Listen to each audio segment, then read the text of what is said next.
Bonsoir David Rolalone. Bonsoir. La une de l'hémicycle, la voici.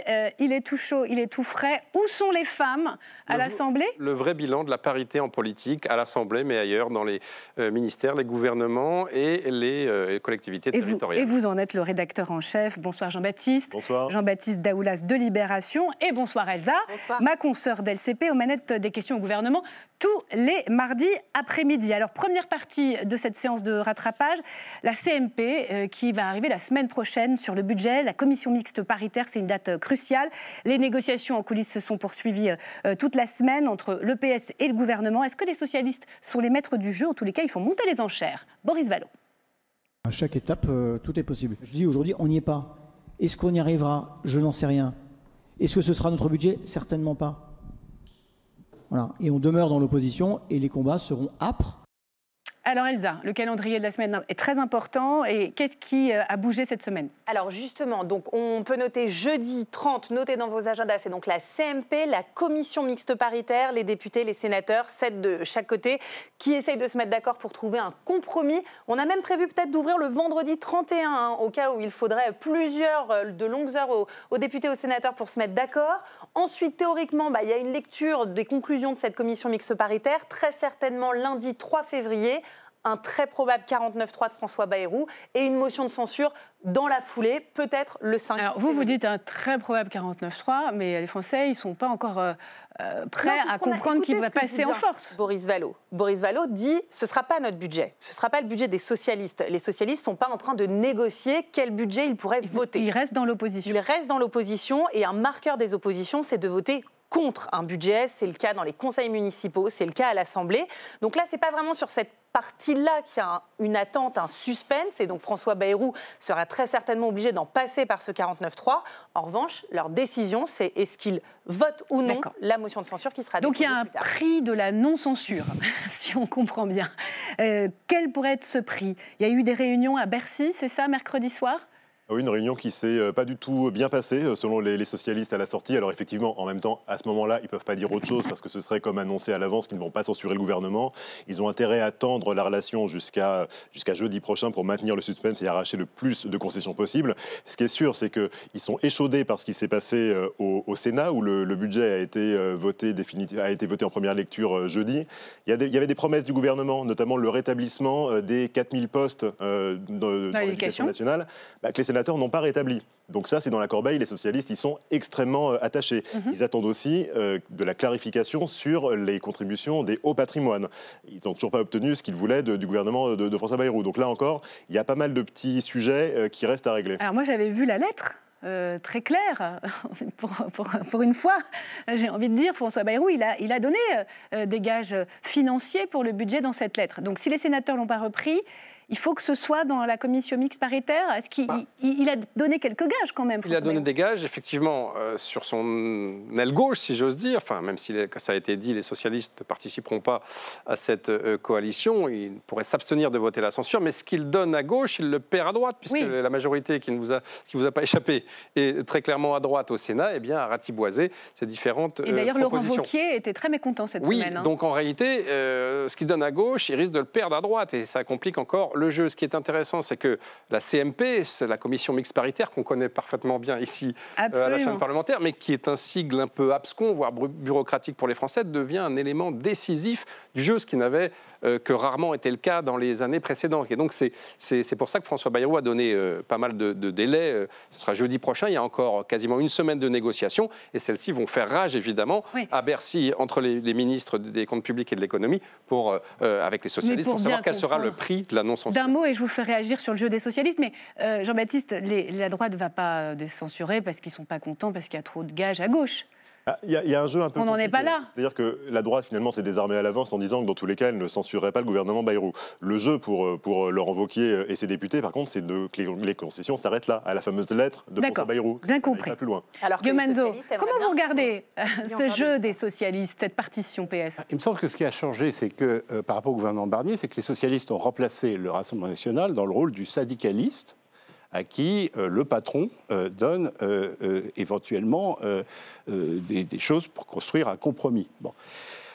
Cela dit, si on s'intéresse au déficit budgétaire et à faire un compromis politique sur le déficit budgétaire, ce qu'il faudrait plutôt prendre, c'est voir ce qui est faisable dans les propositions d'impôts des socialistes et voir ce qui est faisable dans les propositions de réduction de dépenses publiques, c'est-à-dire des revenus des gens qui bénéficient des dépenses publiques, que proposent les libéraux.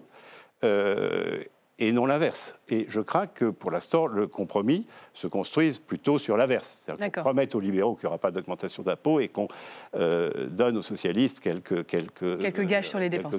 Donc, c'est pas la bonne. Ça n'aidera pas beaucoup le déficit. Méthode. Il y a eu une niche. Alors, on va rappeler à nos téléspectateurs cette journée. CMP niche, peut-être que nos téléspectateurs. Cette journée d'initiative parlementaire, c'était une journée PS. Est-ce que c'est un peu un gage?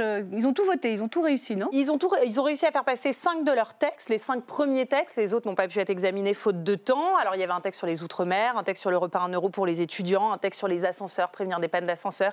Donc oui, effectivement, ils sont plutôt contents. Ça s'est fait avec une bienveillance des groupes du bloc central qui n'avaient pas envie d'énerver les socialistes particulièrement.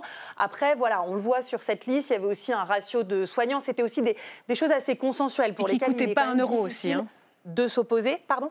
C'était pas financièrement très lourd non plus. Non, puisqu'il y a beaucoup de choses. C'est un peu de l'instauration, par exemple, d'un nombre minimum de soignants par patient. Bon, c'est une inscription dans la loi, ça ne veut pas dire qu'on va embaucher forcément beaucoup plus de soignants. Donc tout est bon à prendre, ça chemine côté PS. Cette semaine, on a eu aussi l'occasion d'en savoir un peu plus sur la méthode Bayrou.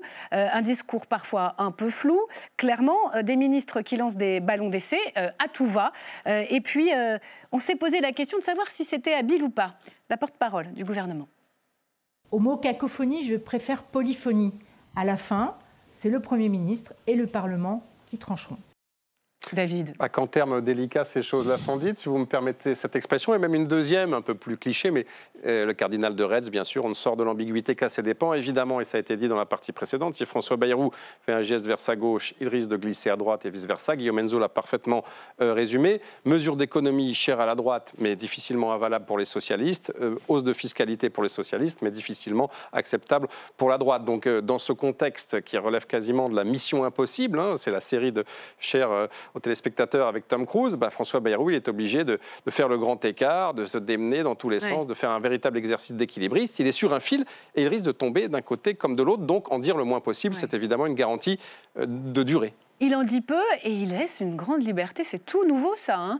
À ses ministres, les interviews ne sont même plus relues par Matignon. Et oui, parce que souvent, si les téléspectateurs qui nous regardent avaient l'impression qu'en lisant une interview de ministre, c'était insipide, qu'on n'y apprenait rien, que c'est de la pâté pour chat, c'est que c'était relu non seulement par l'équipe du ministre, mais aussi par Matignon et encore par l'Élysée, que tout était complètement aseptisé. François Bayrou, il ne fait pas ce choix-là. Il dit « J'assume d'avoir des personnalités fortes dans mon gouvernement, ils sont libres de leurs paroles, ils sont libres de leurs idées. Par contre, ce qu'ils disent n'engage pas forcément le gouvernement dans son ensemble. » Donc ça, c'est pour le principe, sauf que ce qu'on voit, c'est qu'en pratique, depuis une dizaine de jours... C'est le concours Lépine de la proposition. C'est le concours Lépine, c'est des gens qui se contredisent. On a vu par exemple la ministre du Travail, Astrid Panosyan, émettre l'idée d'une taxation, davantage d'une contribution des retraités, des retraités qu'elle qualifie d'aisés au-delà de 2500 euros pour financer l'autonomie.